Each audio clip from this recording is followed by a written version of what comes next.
حضرت جی مولانا الیاس صاحب رحمۃ اللہ علیہ فرمایا کرتے تھے میرے اس پورے کام کا مقصد یہ ہے، میرے اس کام کا مقصد یہ ہے کہ جس سطح پر جناب رسول اللہ صلی اللہ علیہ وسلم امت کو ایمان کے اعتبار سے چھوڑ کر گئے تھے، ساری امت اس ایمانی سطح پر آ جائے، اس ایمانی سطح پر آ جائے۔ اور ایمان کو حاصل کرنے کے لیے، ایمان کو بڑھانے کے لیے سب سے پہلی چیز قربانی ہے کہ ایمان کے بارے میں کہا جاتا ہے الایمان یتغذا بالمصائب والمشقہ، کہ ایمان تکلیفوں سے، قربانیوں سے، مصیبتوں سے، ایمان کی خاطر دھکے کھانے سے، ایمان کی خاطر تکلیفیں اٹھانے سے ایمان پلتا اور بڑھتا ہے۔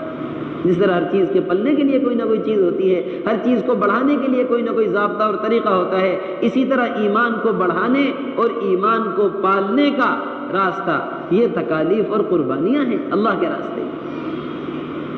اس لیے میرے محترم دوستو بزرگوں، یہ جناب رسول اللہ صلی اللہ علیہ وسلم والا کام حضرت مولانا صاحب رحمۃ اللہ علیہ فرمایا کرتے تھے اس راستے میں نکلنے کا موقع آیا ہے جس میں جناب رسول اللہ صلی اللہ علیہ وسلم نے 23 سال قربانیوں کے ساتھ زندگی گزاری ہے، اس راستے میں نکلنے کا موقع آیا ہے جس میں صحابہ کرام رضوان اللہ تعالی علیہم اجمعین نے ساری زندگیاں قربانیوں پر قدم اٹھائے، ساری زندگیاں۔ اس لیے اس راستے میں نکلیں گے قربانیوں کے ساتھ۔ سب سے پہلی چیز ہماری قربانی ہے ایمان کو بنانے کے لیے، اور پھر دوسری چیز محترم دوستو بزرگوں، اللہ کے راستے میں ایمان کو بنانے کے لیے نکل رہے ہیں تو ایمان کو بنانے کے لیے دوسری چیز ایمان کی دعوت ہے۔ دوسری چیز کیا ہے؟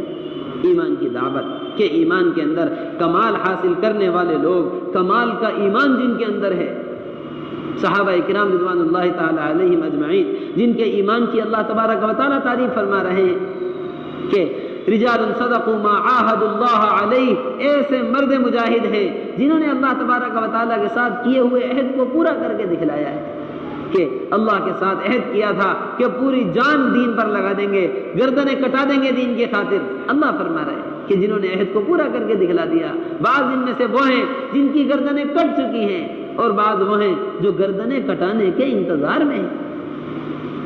فَمِنْهُمْ مَنْ قَضَى نَحْبَهُ وَمِنْهُمْ مَنْ يَنْتَظِرُ، بعض وہ ہیں جن کی گردنیں کٹ چکی ہیں، اپنے وعدے کو پورا کر چکے ہیں، بعض وہ ہیں جو وعدے کو پورا کرنے کے انتظار میں ہیں۔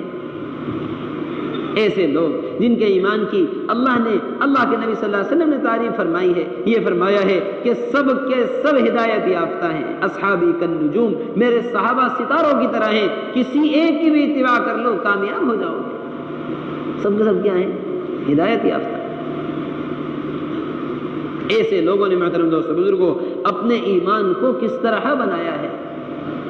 دنیا کا ضابطہ ہے کہ دنیا میں تجارت کے اندر ترقی کرنے والے، دنیا میں کسی بھی فن کے اندر ترقی کرنے والے، ڈاکٹری کے فن میں ترقی کی، انجینئرنگ کے فن میں ترقی کی، ان کے بعد آنے والے ان کے تجربات کو پڑھتے ہیں۔ فلاں تاجر نے اپنی زندگی کے تجربات لکھے ہیں، فلاں ڈاکٹر نے اپنی زندگی کے تجربات لکھے ہیں۔ اس فن کو حاصل کرنے والے ان کے لکھے ہوئے تجربات پڑھ رہے ہیں۔ کیا پڑھ رہے ہیں؟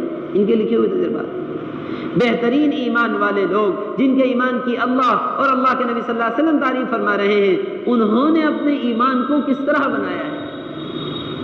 کہ صحابہ کرام رضوان اللہ تعالی علیہم اجمعین فرمایا کرتے تھے تعال بنا نؤمن ساعتا اجلس بنا نؤمن ساعتا کئی نزداد ایمانا، آؤ تھوڑی دیر بیٹھیں اللہ کی بڑائی کے تذکرے کریں، آؤ تھوڑی دیر بیٹھیں ایمان کے تذکرے کریں، تاکہ ان حلقوں اور ان تذکروں کے ذریعے ہمارے ایمان میں اضافہ ہو، ہمارے ایمان میں کیا ہو؟